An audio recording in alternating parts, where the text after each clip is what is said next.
Proverbe 18, 16. Lisons l'ensemble. 1, 2, 3. Les présents d'un homme lui élargissent la voie et lui donnent accès auprès des grands. Amen, on reprend. Les présents d'un homme lui élargissent la voie auprès des grands. Si vous lisez ce texte comme ça, vous avez l'impression que, est-ce qu'il n'est pas en train de parler de la corruption? C'est-à-dire qu'il faut payer les grands et puis ils vont te donner accès. Ce n'est pas de ça qu'il parle.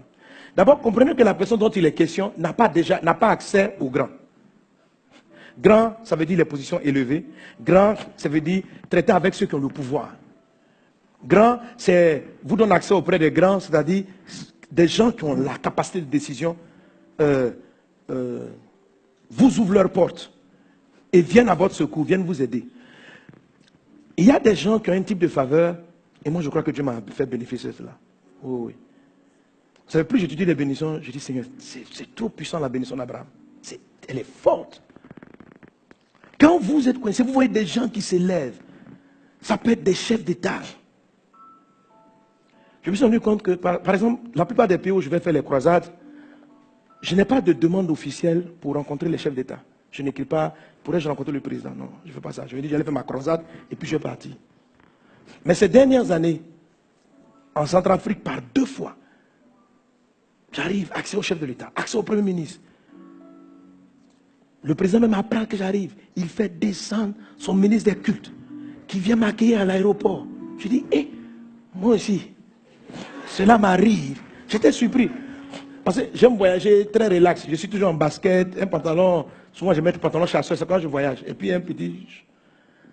Donc, on dit, parce que quand tu vas arriver là, c'est le ministre qui vient te recevoir. Je dis, il va me faire changer d'habit. Donc, il faut que je sois en costume maintenant. Parce que les accueils solennels, je n'aime pas ça.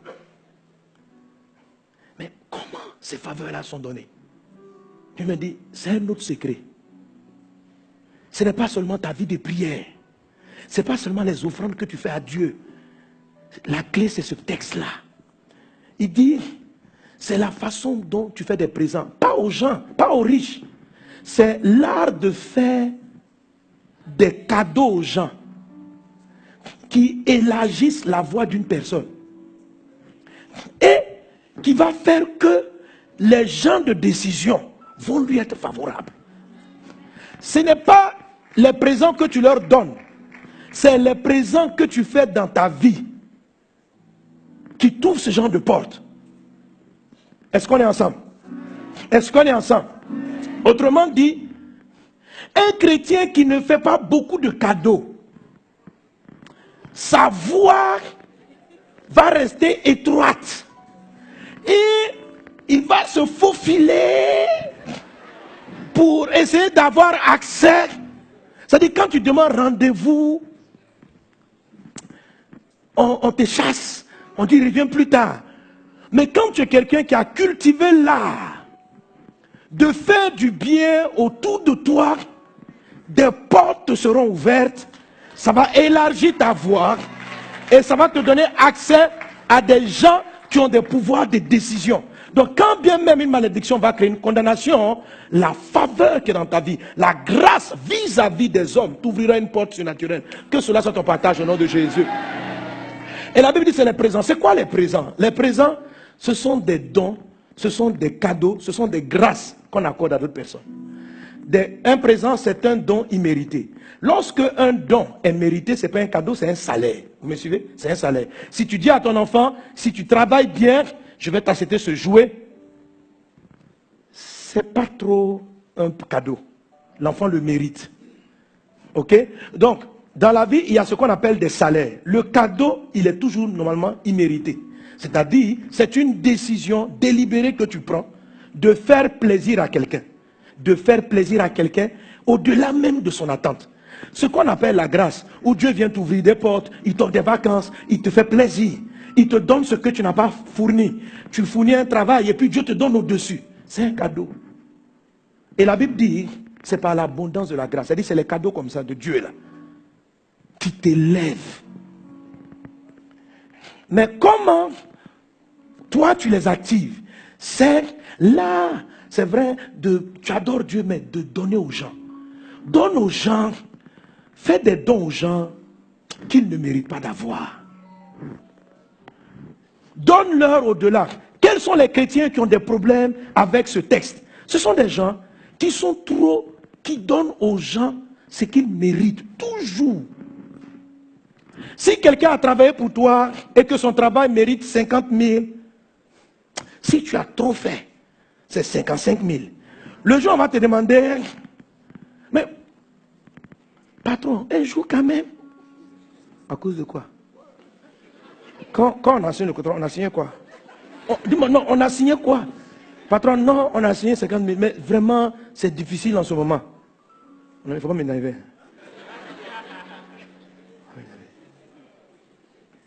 À cause de quoi? Pourquoi je t'ai donné?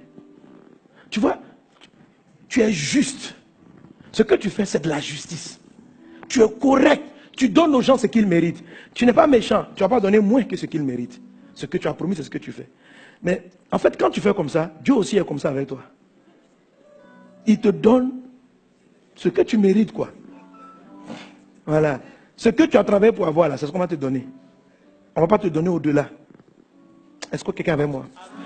Est-ce que quelqu'un est avec moi? Alléluia. Alléluia. C'est quoi la grâce? C'est quoi les présents? Le présent, c'est le gars, tu dois lui payer 50 000. Et puis tu te lèves. Tu dis, mon ami, viens prendre ton salaire. Puis tu sais une enveloppe. Quand il ouvre, 300 000 francs. Vous voyez la réaction des gens, non? Il y a quelques personnes qui ont crié Amen. Mais la plupart ont dit. Ça veut dire quoi? De 50 000 à 300 000. Hé, pasteur! Au moins 100 000, c'est bon. Tu as vu. C'est comme ça que tu penses. Et c'est ce que Dieu fait avec toi. Parce que toi, on ne peut pas faire 10 fois plus. 10 fois plus, c'est exagéré quand même. 2 fois plus au moins. Mais de 50 000 à 300, hein? Donc toi aussi, quand tu veux les grâces là, on parle pareil sur ton cas. Si tu as trop reçu, tu reçois le double de ce que tu as semé. Non.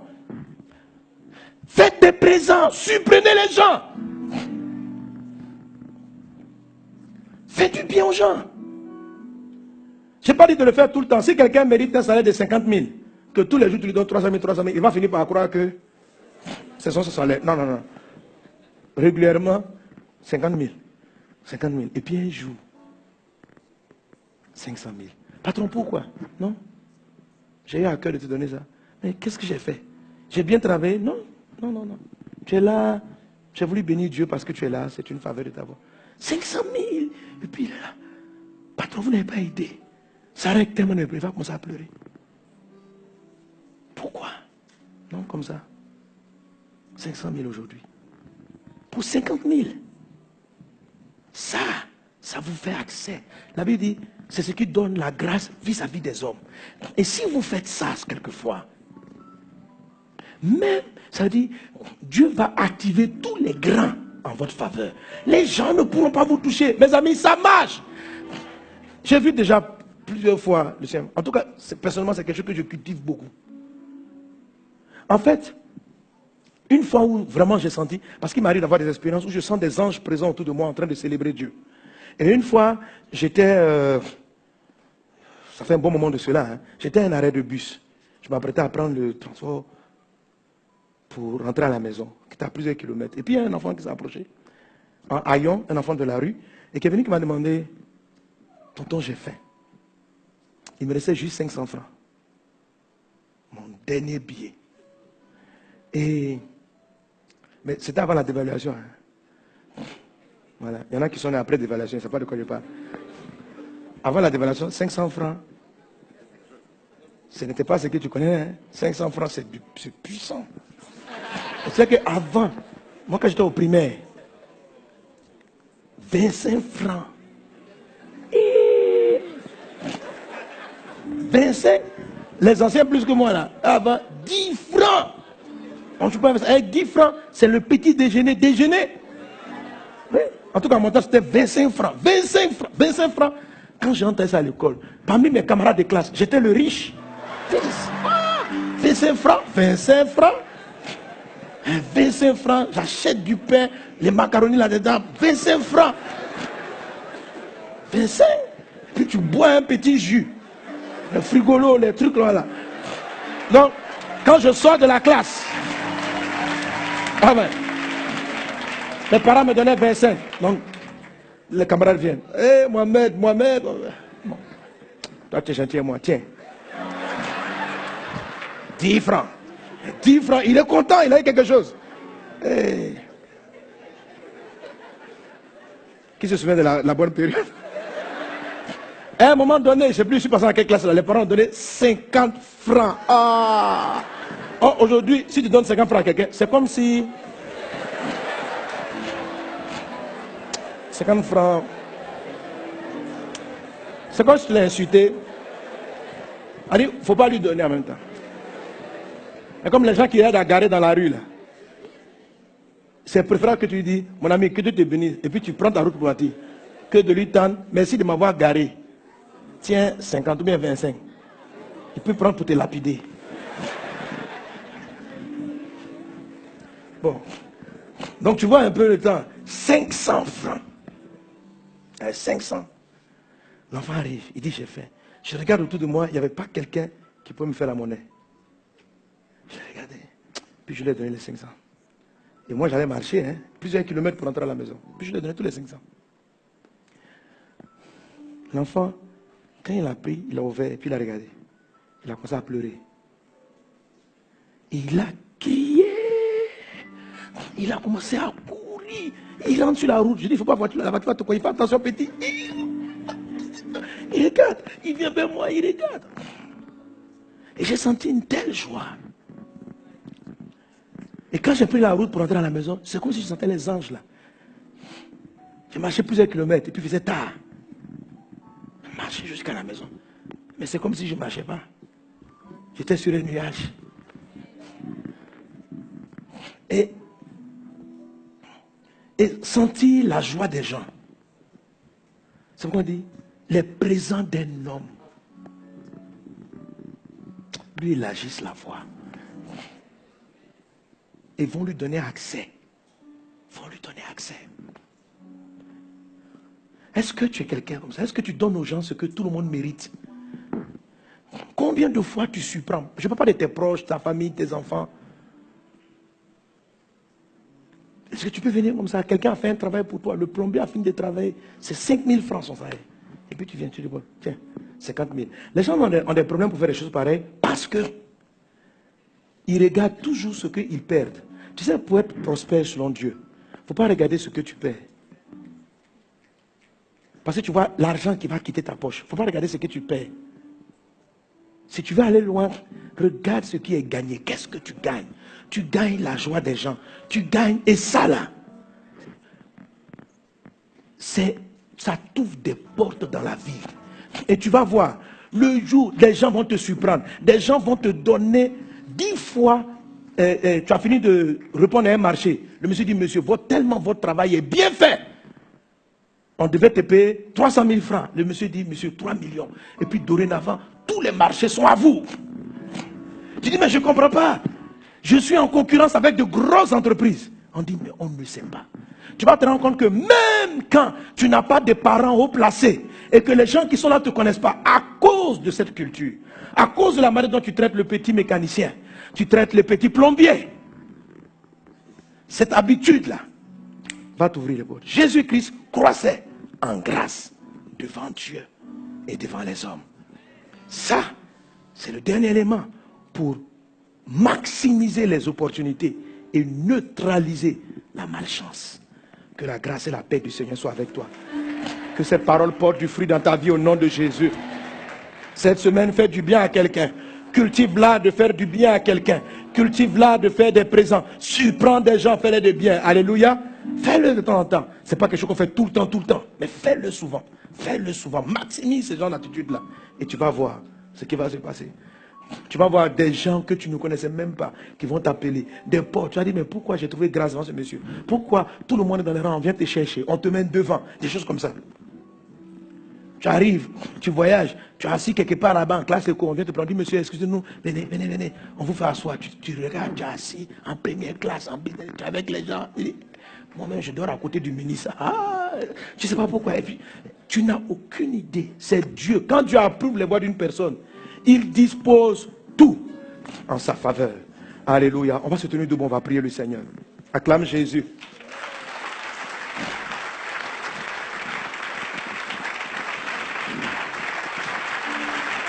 Alléluia.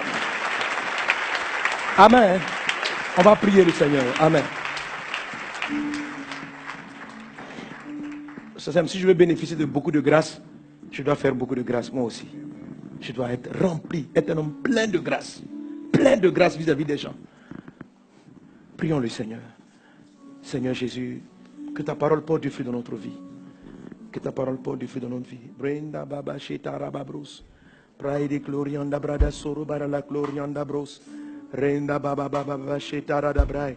Ronda rabake yanda radabros là. Maintenant, mets une main sur le cœur, élève l'autre main. Et je vais faire environ 4 types de prières. Ma première prière est pour tous ceux qui n'ont pas encore donné leur vie à Jésus. Tout ce dont je suis en train de parler est conditionné déjà par le fait d'être en Christ. Que le Christ règne dans ton cœur, dans le nom de Jésus. Que le Christ règne en toi. Toi qui ne lui as pas donné ta vie, reçois-le comme ton Seigneur. Reçois-le comme ton Sauveur. Qu'il sauve ta vie. Que tes péchés soient pardonnés au nom de Jésus. Donne-lui ton cœur. Seigneur, sauve ceux qui ne sont pas sauvés. Seigneur, parle, tu as parlé à chacun. C'est en toi que se trouve le pardon. C'est en toi que se trouve la miséricorde. C'est en toi que se trouve la grâce. Je prie pour mon frère, ma soeur qui m'écoutent sur Internet ou dans cette salle ou ici à Kodesh. Amène-le vers toi. Ramène-le à toi. Ramène son cœur à toi. Père, je prie. Je prie, Seigneur Dieu, pour ceux qui ont des difficultés à pardonner, à appliquer le principe de la miséricorde. Étends véritablement ta main, afin que la miséricorde soit notre partage. Dans le nom de Jésus, apprends-nous à pardonner comme tu pardonnes. Apprends-nous, Seigneur Dieu, à pardonner à nos ennemis. Quand même on nous a fait souffrir, apprends-nous le pardon. Parce que nous-mêmes, nous avons besoin de ta miséricorde, afin de ne pas hériter les condamnations. Seigneur Dieu, donne-nous de manifester la miséricorde. Je prie pour la grâce surabondante. Je prie, Seigneur Dieu, fais de nous des hommes, des femmes de grâce, Seigneur Jésus. Que tout cœur, Seigneur, qui est attaché à la règle, au principe, soit banni. Que nous apprenions à aller au-delà de ce que les gens font pour nous. À faire plus, Seigneur Dieu, que ce que les gens attendent de nous. Merci, Père, pour tes bienfaits. Merci pour ta grâce qui nous remplit. Le cœur de Dieu devient ton cœur, mon ami. Que la bonté de Dieu te remplisse. Que le cœur de ton Seigneur soit ton cœur. Que le cœur d'amour, le cœur de donateur, le cœur bon du Seigneur Jésus soit le tien aussi. Au nom de Jésus, donne-nous un cœur comme ton cœur, au nom de Jésus-Christ. Amen. Acclame Jésus.